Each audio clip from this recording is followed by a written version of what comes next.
today from my teaching kitchen where I've been teaching homemade cooking since 2011. And one of the questions I get a lot is about yeast and the different types and whether or not they're interchangeable. So this is a quick little tutorial about baker's yeast. So we've got our first, which is probably the most common. It's traditional active yeast. Okay, so we're going to talk a little bit about that.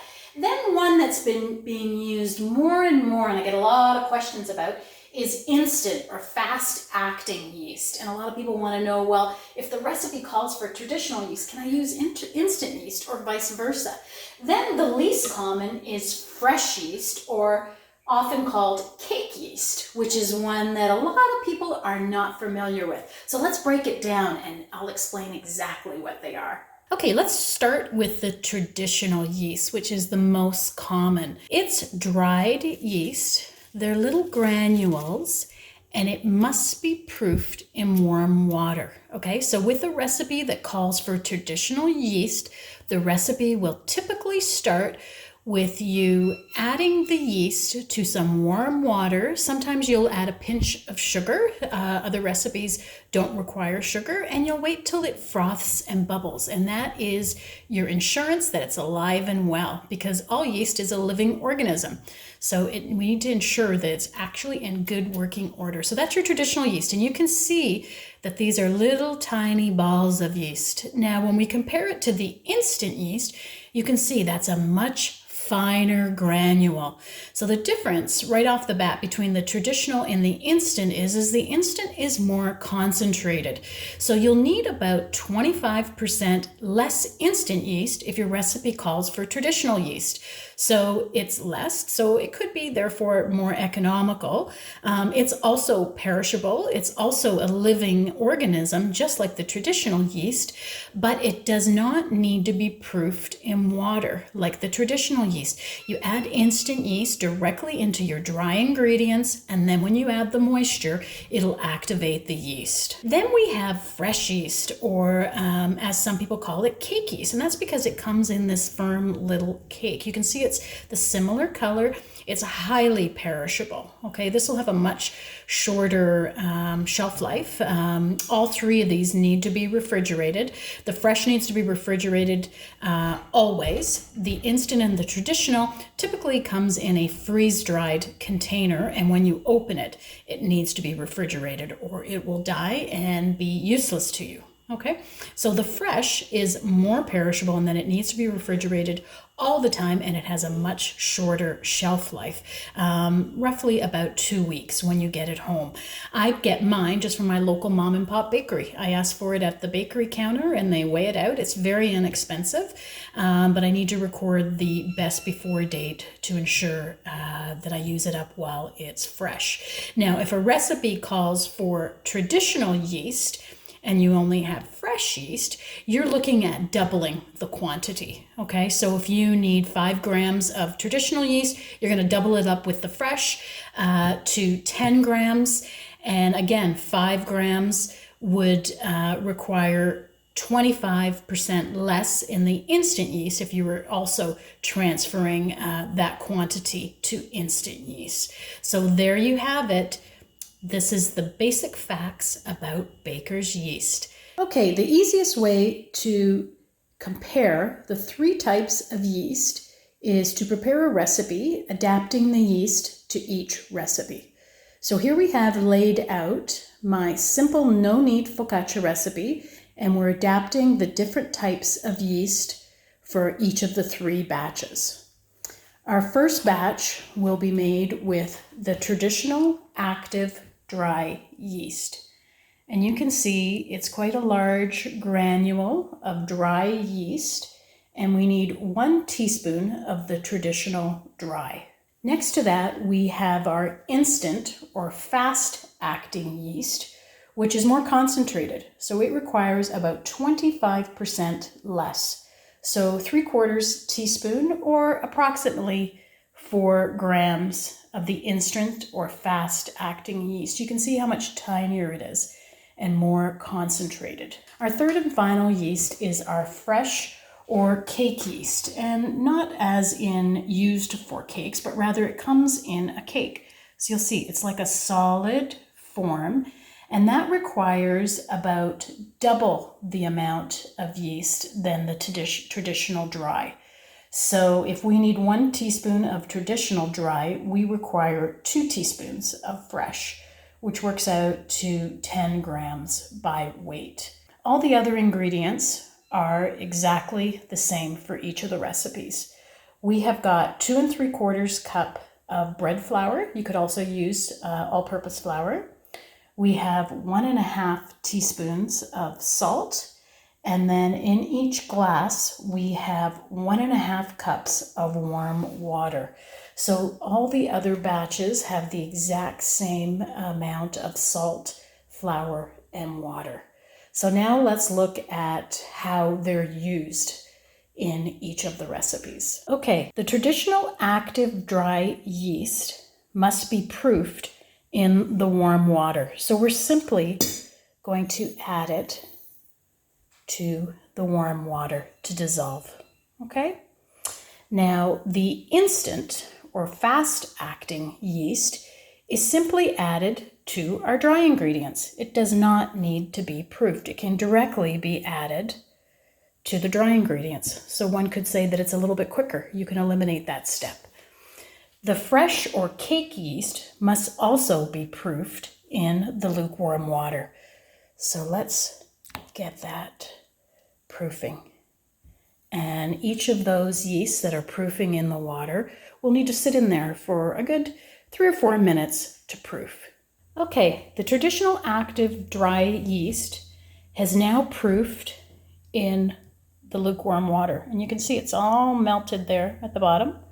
We're going to give it a little stir, and this will get added to our dry ingredients. So let's add our dry ingredients to a larger bowl. Let's make a little well in the center and add the proofed yeast and water. And we're just going to mix this. Once we've incorporated it somewhat, we're going to add the salt a little bit away from the yeast and just incorporate this until all the dry flour is gone. And we'll continue to do that. For our instant or fast-acting dry yeast, we're going to add our dry ingredients to a larger bowl, and we're going to mix the dry yeast and create a well in the middle, and just add the same amount of liquid to the middle of the bowl and do the exact same thing. Mix it for about a minute and then add the salt away from the yeast, and then continue to mix it all until there's no more dry flour. Now, the fresh cake yeast has been proofing in the water as well. It sometimes takes a little bit longer than the traditional active to proof. I'm going to use the back of my spatula and just give that a stir. And you can see now that it's dissolving.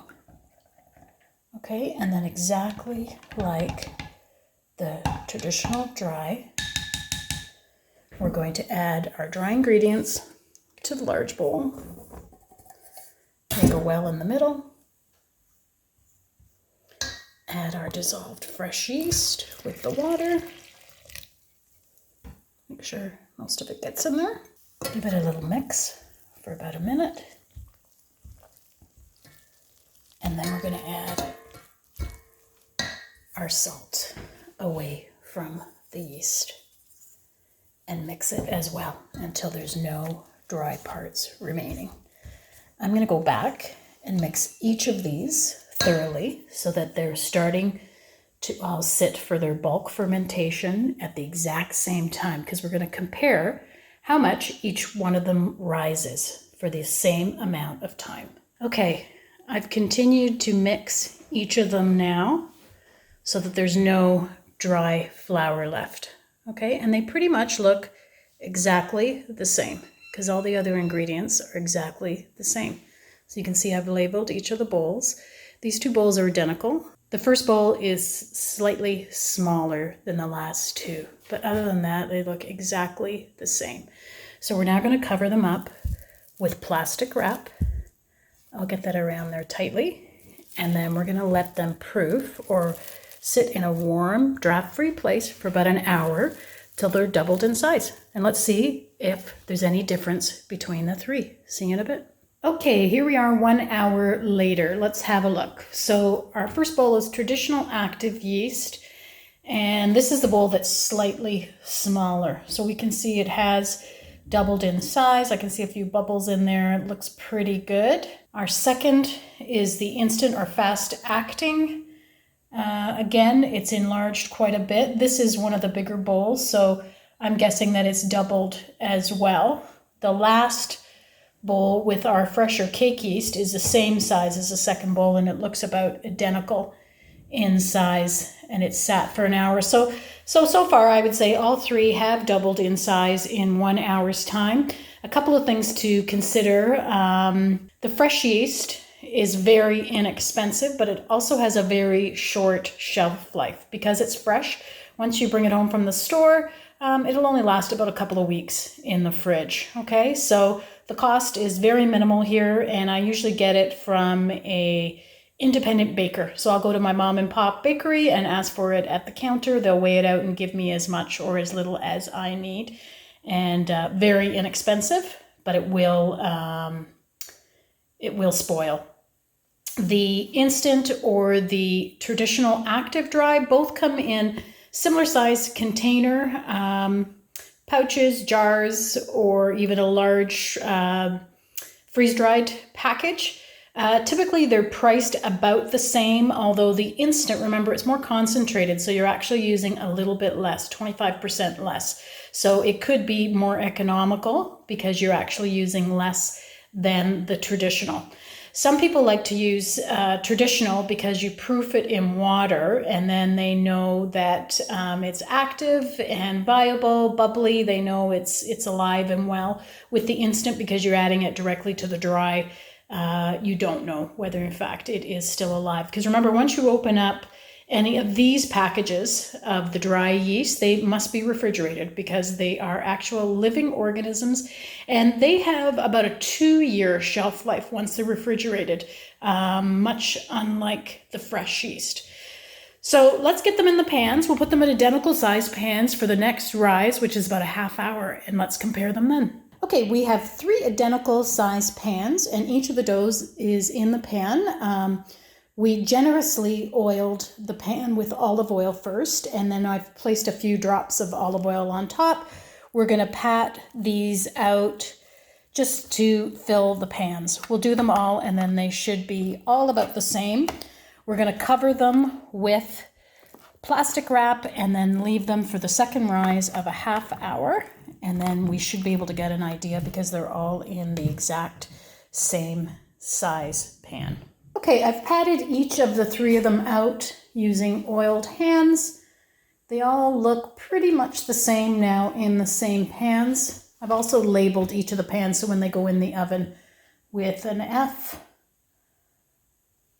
an I, and a T. So once they go in the oven, we can tell which is which. We're going to cover those up with plastic wrap and let them sit for the second bulk fermentation for a half hour. We'll see you in a half hour. Okay, here we are 30 minutes later, and you can see they've all risen nicely. Pretty equivalent, I would say, after 30 minutes. If anything, the instant looks like it might be a tad lower than the traditional or the fresh. Okay, so I'm preheating my oven at 450 degrees Fahrenheit, and we're gonna drizzle some olive oil on each of them on the top.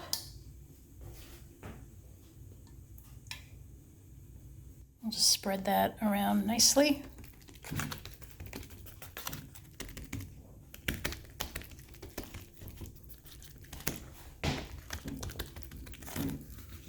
Okay, and then we're gonna poke that with our fingers, just randomly, and all 3 of them.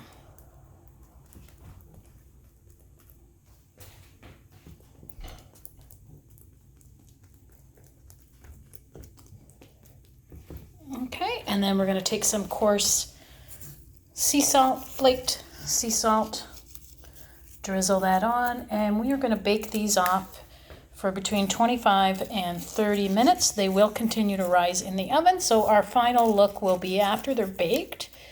We'll check and see if any of them are risen more than the others. And of course, we'll taste them too, see if there's any difference in the flavor. So we will see you when these are fully baked.